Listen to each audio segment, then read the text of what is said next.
The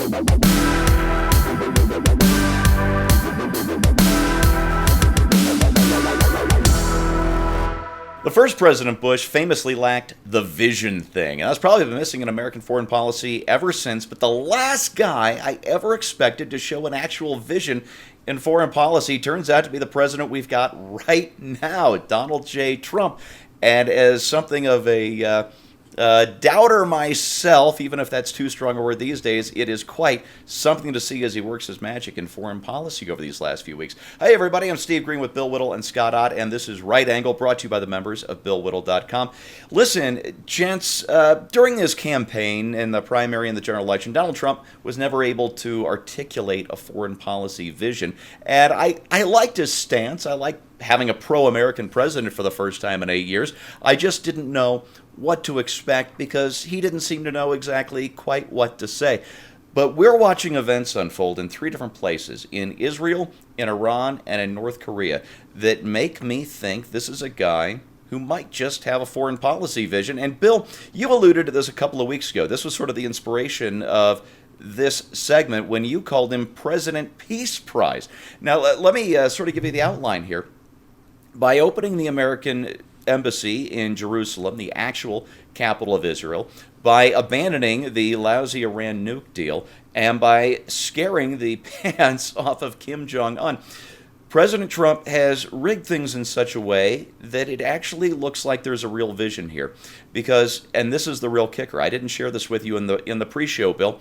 There was a report I saw on Twitter earlier this week that North Korea has pulled its nuclear and ballistic missile advisors out of Iran at the same time that Iran will start running out of cash because we're out of this bad deal. And with Iran out of the picture, with its forces overexposed in Syria and in Yemen, this puts a real chance for peace in the Middle East for the first time maybe ever. Do you think he's got a vision, or is he just winging this?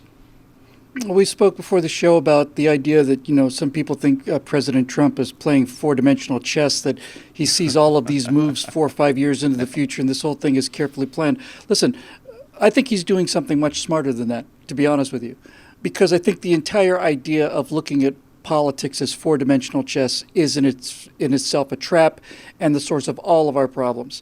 The idea that there's a intellectual pathway that can be sussed out by members of the Kennedy School of Government, where a series of intricate moves over the course of several years, it's like this kind of foundation trilogy, Sari Heldon kind of idea that we can predict the future with psychohistory if we just follow this big plan, Harry Sheldon or whatever the name. Yeah. Anyway.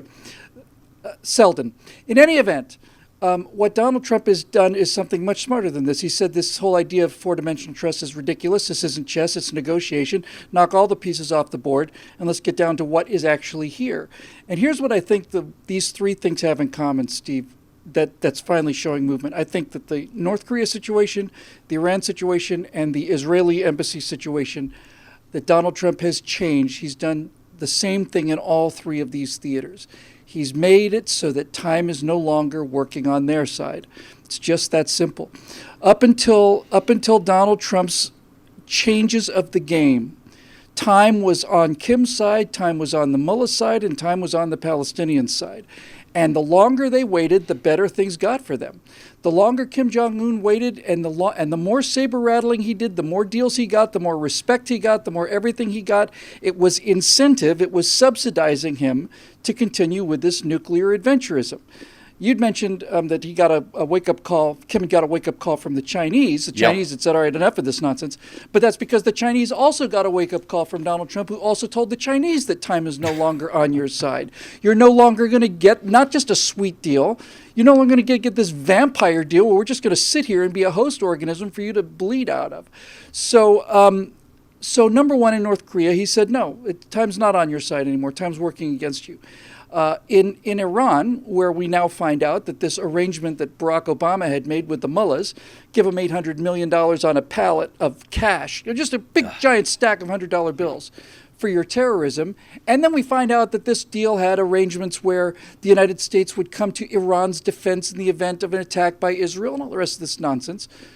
Trump doesn't have to be a geopolitical genius to say this is a crummy deal for America. It's a crummy deal for Israel. It's selling out our allies, people who we can depend on, and putting our trust with people who hate us. It's insane. It's nonsense.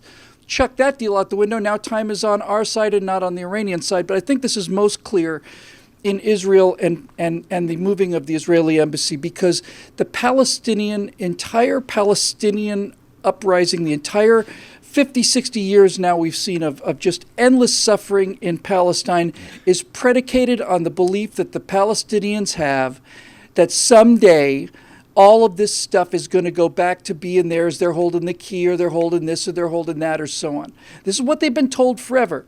And the United States, especially under Obama, has been continuing to give these people the illusion that at some point in the future, somewhere, Jerusalem is going to be theirs again and all the rest of it. It's not going to happen. It's not going to happen. I'm glad you...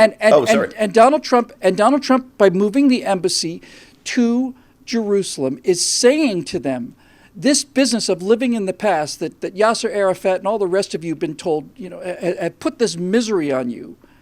This business is not, it's over. It's not going to happen. No.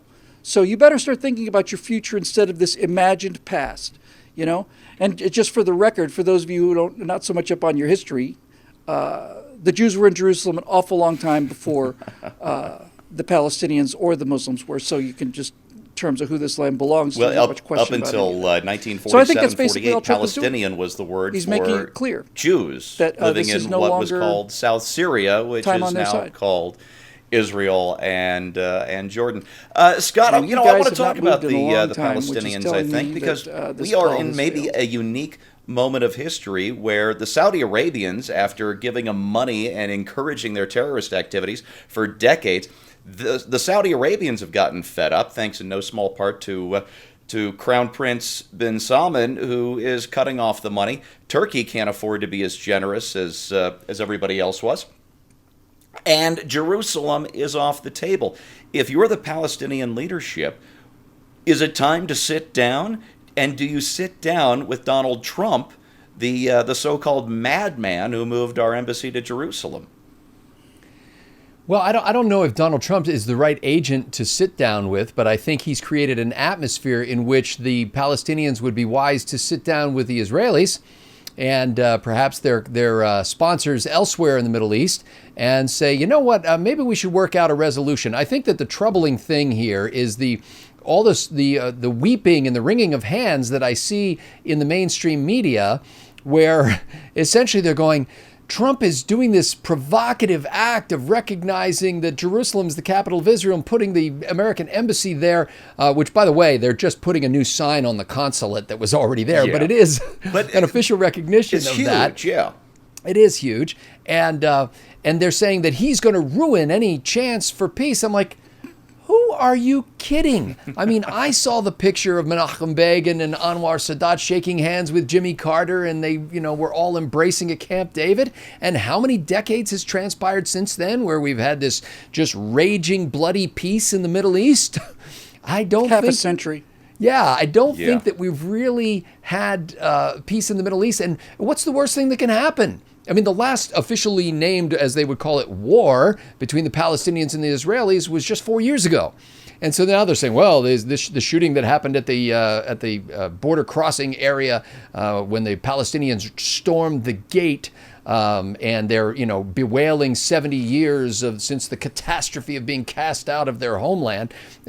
This is some new thing. I think Donald Trump's genius when it comes to Korea, when it comes to Iran, and when it comes to the situation between Israel and the Palestinian people and their leaders has been not so much a moral clarity as a simplification. I think he looks at complicated things, and basically his experience in life has said, things aren't that complicated. And he has been able to boil it down to a simple thing. It's like, okay, so what's the capital of Israel? Oh, Jerusalem, not Tel Aviv? Well, that's where our embassy should be. And that is not... Just that simple. It really he is not a complicated man. And I think that's genius. I mean, I said in our pre-production meeting that I think Donald Trump is actually, his chaos works in his favor. His chaotic approach to things, what seems chaotic to other people, creates opportunity.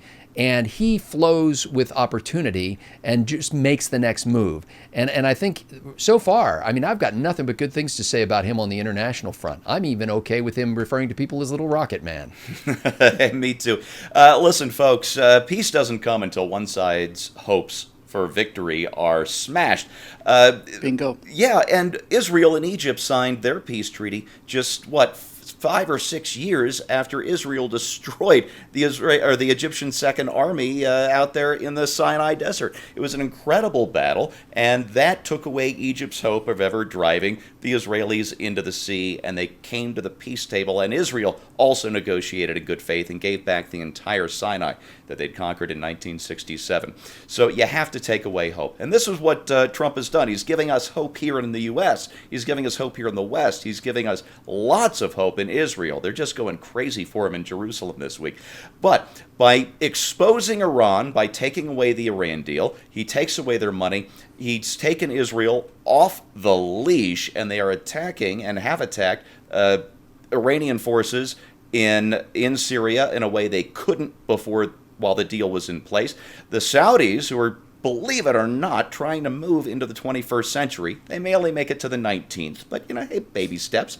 They're smashing the Iranians in Yemen. So maybe now that this bad Obama deal is off the table, the Iranians will lose hope. If not, they're certainly going to get neutered.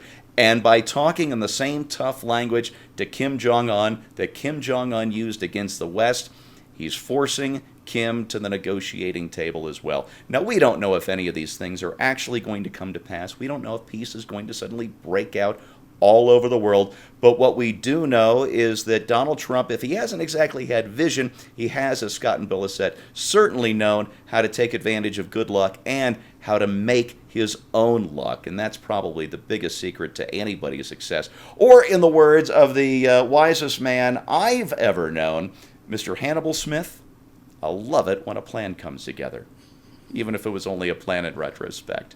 And that's your right angle on Donald Trump Peacemaker, brought to you by the members of BillWhittle.com. If you'd like to become a member, we'd love to have you. Click on over and subscribe today. We'll see you next time.